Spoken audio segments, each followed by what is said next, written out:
वही उमर जो पहले मारते थे गरीबों को, वही फारूक अमीरुल मोमिनीन बने, चेहरे पे नकाब पहना, गली से गुजर रहे, एक बूढ़ी अम्मा परेशान बैठी। उमर रोक गए, गुलाम से कहने लगी बूढ़ी परेशान लगती है। हुजूर पूछ लेते, फरमाया अम्मा अंदर आ जाए। अम्मा कहने लगी जाओ दौड़ो अपना काम करो। कहा तेरी मेहरबानी आने दे। जब जिद की तो कहने लगी आ जाओ। हजरत उमर अंदर गए, नकाब है चेहरे। अम्मा क्यों परेशान हो? कहने लगी उमर से बड़ी शिकायत। क्या हुआ? कहने लगी बूढ़ी भी हूँ, बेवा भी हूँ, बे औलाद भी हूँ, 25 दिनार का कर्जा चढ़ गया, 3 दिन हो गए रोटी नहीं खाई। उमर अमीरुल मोमिनीन है, उसने मेरा हाल ही नहीं पूछा। हजरत उमर कहने लगे अम्मा उमर को क्या पता तू इस हाल में है। तो मदीने की वो बूढ़ी औरत भी जानती थी कि जमहूरियत क्या होती है, जमहूरियत क्या होती है।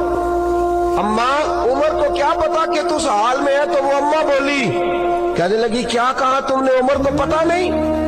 तो उमर को जाके मेरा पैगाम दे दो कि हुकूमत छोड़ दे, उसके हवाले करे जो गरीबों का पता रख सकता है।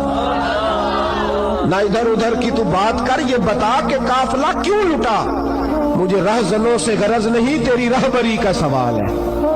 तू बहाना करके साइड पे हो गया, बोल। तू पता रख नहीं सकता तो क्यों हुकूमत करता है? आपके गुलाम कहते उमर दौड़ लगा के बाहर निकले,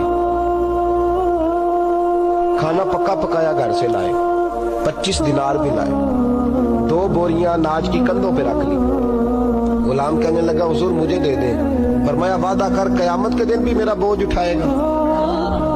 हुजूर मैं नहीं उठा सकता। उमर लाए, उस बूढ़ी अम्मा को 25 दिनार दिए, 2-3 महीने का राशन दिया, खाना खिलाया।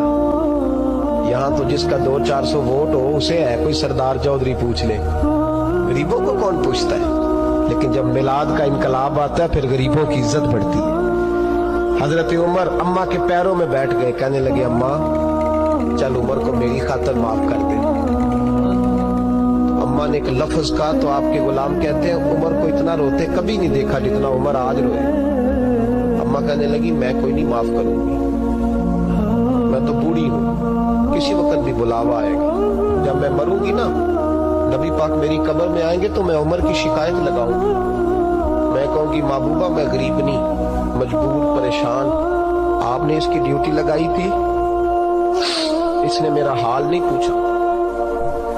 आपके गुलाम कहते हैं उमर इस तरह रोते जैसे बच्चा बिलक के रोता।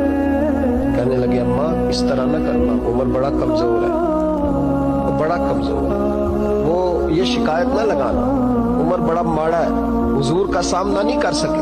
अम्मा कहने लगी नहीं मेरा दुख ही बड़ा है, मैं उमर की शिकायत लगाऊंगी। हजरत फारूक आज़म मिन्नत करने लगे तो बूढ़ी कहने लगी चल तेरी खातर उमर को माफ किया। हजरत उमर कहने लगे मुझे लिख के दे। अम्मा कहने लगी तुम लिख दो मैं साइन कर देती हूँ। हजरत उमर ने लिखा फलां बिनते फलां उमर से नाराज थी, फिर उमर ने राजी कर ली। वो अम्मा दस्तखत करने ही लगी थी कि मौला अली शेर खुदा आ गए। हजरत अब्दुल्ला इब्ने मसूद आ गए रदी अल्लाह ताला अन्हुमा। अंदर आते ही कहने लगे उमर यहाँ खड़े हो, मैं सारे मदीने में ढूंढ आया हूँ। वो मुल्क के शाम के कुछ सफीर मिलने आए। अम्मा फटाफट उठ गई, हाय ये उमर था, उमर के सामने कहती रही। फारूक आज़म कहने लगे ना अम्मा तू वादे पे कायम रह, तूने जो किया ठीक किया, साइन कर। अम्मा ने दस्तखत किए तो हजरत उमर हजरत मौला अली शेर खुदा करमल्लाहु ताला वजहुल करीम को खत दे के कहने लगे अली गवाह के साइन आप भी कर दो, अब्दुल्ला बतौरे गवाह तुम भी दस्तखत कर दो। जब साइन कर दिए तो हजरत उमर ने रुक्का लपेटा और हजरत अली को देख के कहने लगे अली मुझे उम्मीद है मैं तुमसे पहले दुनिया से चला जाऊं, जब मैं मर जाऊं तो ये रुक्का मेरे कफन में रख देना। मेरे नबी ने अगर पूछा उमर मेरी उम्मत का क्या करके आए हो, तो मैं रुक्का निकाल के अर्ज करूंगा मौला एक बूढ़ी अम्मा नाराज थी, मैं उसे भी राजी करके आया हूं।